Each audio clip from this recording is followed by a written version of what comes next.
Hello guys, আসসালামু আলাইকুম। আশা করি আল্লাহর অশেষ রহমতে আপনারা ভালো আছেন, আমরাও ভালো আছি। প্রতিদিনের মতন আপনাদের মাঝে আমি আর একটা নতুন ভিডিও নিয়ে এসেছি। আজকের ভিডিওটা প্রথম থেকে শেষ পর্যন্ত দেখবেন।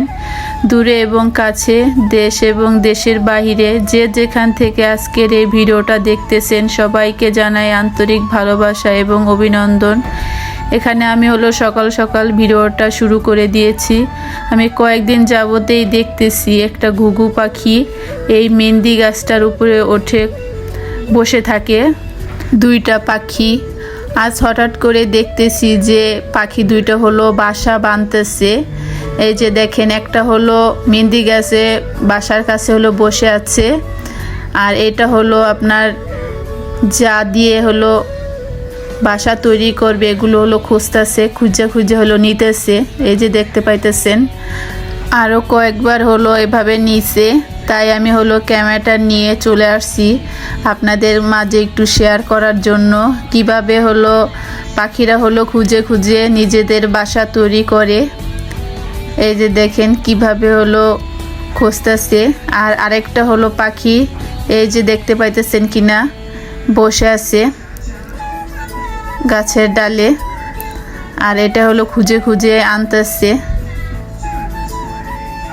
এটা দেখে আমার খুবই ভালো লাগতেছে। আপনাদের কাছে কেমন লাগতেছে অবশ্যই আপনারা কমেন্টে জানাবেন।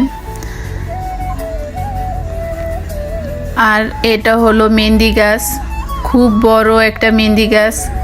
এই গাছটাতে খুব সুন্দর পাতা ধরেছে। আর এখন বাচ্চা যেহেতু ছোট, এ কারণে মাথায় মেহেন্দি দেওয়া হয় না। আর দেখবেন কি কত জনে মেহেন্দি পাতা মাথায় দেওয়ার জন্য পায়ও না, আর আমাদের আছে, দেওয়ারও সুযোগ নাই। আর বাচ্চাদের জন্য দিতে পারি না। আমি এখন চলে আসলাম সকালের নাস্তা বানানোর জন্য। ছেলেকে নাস্তা খাওয়াই তারপরে ছেলেকে নিয়ে চলে যাব স্কুলে। আর যেহেতু সামনে ছেলের বার্ষিক পরীক্ষা, এ কারণে ছেলের বেতন, পরীক্ষার ফি, আবার ক্লাস পার্টির টাকা দিতে হবে। আজকে সব কিছু ক্লিয়ার করে আসব, যেহেতু বছরের শেষ বার্ষিক পরীক্ষা। আর এই সময়টা গার্জিয়ানদের ওপর খুবই চাপ পড়ে। অন্য সব পরীক্ষার সময় আপনার বেতন পুরাটা না দিলেও হয়, কিছু মাসের বেতন ক্লিয়ার করে আসলে পরবর্তী পরীক্ষার সময় আবার আপনার ক্লিয়ার করা যায়, বা পরবর্তী মাসে আপনি ক্লিয়ার করে দিয়ে আসতে পারবেন। আর এখন তো বার্ষিক পরীক্ষা, বেতন ফি সব কিছু একবারেই পুরো বছরের টাকা ক্লিয়ার করে দিয়ে আসতে হবে। খুবই গার্জিয়ানদের উপর চাপ পড়ে। আর জানুয়ারি মাসটাও খুব চাপ, যেহেতু টাকা পয়সার ব্যাপার। আর এখন যেই দিনকাল চলতেছে সব কিছুরই খুব দাম, মানুষের খেয়ে পরে বাঁচতেই খুব কষ্ট হয়ে যাচ্ছে। আর জানুয়ারি মাসে আপনার ভর্তি করাইতে হয়, বই কিনতে হয়, তারপর ড্রেস নষ্ট হয়ে গেলে আবার ড্রেস বানাতে হয়, জুতা কিনতে হয়, ব্যাগ কিনতে হয়। যেহেতু আপনার একটা বছর আগের যেই ড্রেস, জুতা এগুলো পরে থাকে, নষ্ট হয়ে যায়। আর বাচ্চারা তো সব কিছু একটু বেশি নষ্ট করে। এখানে আমি কথা বলতে বলতে ছেলের, আমাদের সবার নাস্তাটা রেডি করে নিতেছি। প্রথমে ছেলেরটা ভেজে দিব, ওই খেতে থাকবে, আর আমি বাদ বাকি নাস্তাগুলো রেডি করে আমি খেয়ে নিব। এই যে ছেলের নাস্তাটা রেডি করা শেষ। এখন ছেলেকে এক গ্লাস হরলিক্স বানিয়ে দিব। আর আমি এই ফ্লাস্কটার মধ্যে গরম পানি রেখে দিয়েছি। এখন গরম পানিটি নিয়ে হরলিক্স বানাবো। আর এই মুহূর্তে যারা আমার ভিডিওটা দেখতেছেন, এত দূর পর্যন্ত ভিডিওটা দেখে আসছেন, কিন্তু এখনো পর্যন্ত একটি লাইক দেননি, প্লিজ আপুরা আমার ভিডিওটা প্রথম থেকে শেষ পর্যন্ত দেখে একটি লাইক, কমেন্ট, শেয়ার করে যাবেন। যারা নতুন তারা আমার চ্যানেলটাকে সাবস্ক্রাইব করে যাবেন। যারা আমার চ্যানেলটাকে সাবস্ক্রাইব করেছেন তাদেরকে অসংখ্য অসংখ্য ধন্যবাদ। আর যারা আমার নতুন বন্ধু আমার চ্যানেলটাকে সাবস্ক্রাইব করে ভিডিও রিলেটিভ একটি করে কমেন্ট করে যাবেন। সময় সুযোগ মতন আপনাদের ভিডিওতে আমি চলে যাব। আর যারা আমার ভিডিও প্রতিদিন দেখতেছেন, আমিও তাদের ভিডিও প্রতিদিনই দেখি, কমেন্ট করি।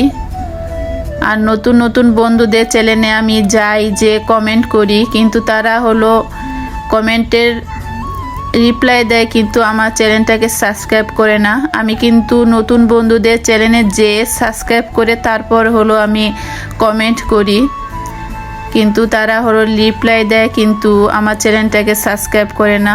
প্লিজ আপুরা এ ধরনের আপনারা কাজ করবেন না।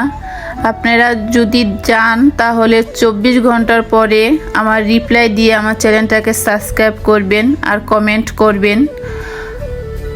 আর আমরা একে অপরের পাশে থাকব। আর ইউটিউব জগতে একে অপরের পাশে না থাকলে কেউ কোনো দিন আগাতে পারবে না। তাই সবাই সবাইকে সাপোর্ট করব, ভালোবাসা দিব। এতে করে আপনারও ভালো হবে, আমারও ভালো হবে। আপনাদের সাথে কথা বলতে বলতে ছেলেকে নাস্তা খাইয়ে তারপর আমি খেয়ে ছেলেকে স্কুলে দিয়ে চলে আসছি। আর এসে সংসারের কাজ শুরু করে দিলাম। এখনো পর্যন্ত কোনো কাজে করা হয়নি। আমি প্রথমে বিছনাগুলোকে গুছিয়ে নিব, তারপর আমি ঘর দুয়ার ঝাড়ু দিয়ে নিব। কিছু কাপড় চোপড় আছে এগুলো ধুয়ে নিব। এক এক করে সবগুলো কাজ করে নিব। আর আজ যেহেতু ছেলের স্কুলে অনেক সময় দিতে হয়েছে, আমার অনেকটা টাইমে স্কুলে চলে গেছে। এখন আমি ঝটপট করে সব কাজগুলো করে নিব। এই যে এখানে আমার এই বিছনাটা গুছানো হয়ে গেছে। আর শীতের দিনে বিছনা গুছাতে অনেক কষ্ট। ল্যাপ খাতা কুতা দিয়ে একাকার অবস্থা, একটু টাইমই লাগে বিছনা গুছানোর জন্য গরমের দিনের তুলনায়। এখন আমি বারান্দার বিছনাটাকে গুছিয়ে নেব। আর কিছু ল্যাপ খাতা এই বারান্দায় এনে রাখবো, যেহেতু বেশিরভাগ সময়টা ঘরের যেই খাটে আছে ওটার মধ্যে থাকা হয় আর বারান্দায় কমে শোয়া হয়। আর বেশিরভাগে ঘরের বিছনাটাই মেয়ে খেলে, আমরা সবাই ওদিকে ঘুমাই থাকি। এ কারণে ওই বিছনাটা একটু ফাঁকা রাখলে ভালো হয়। এই যে আমার সবগুলো বিছনা গুছানো শেষ। আজকের ভিডিওটা এ পর্যন্ত। সবাই ভালো থাকবেন। আল্লাহ হাফেজ।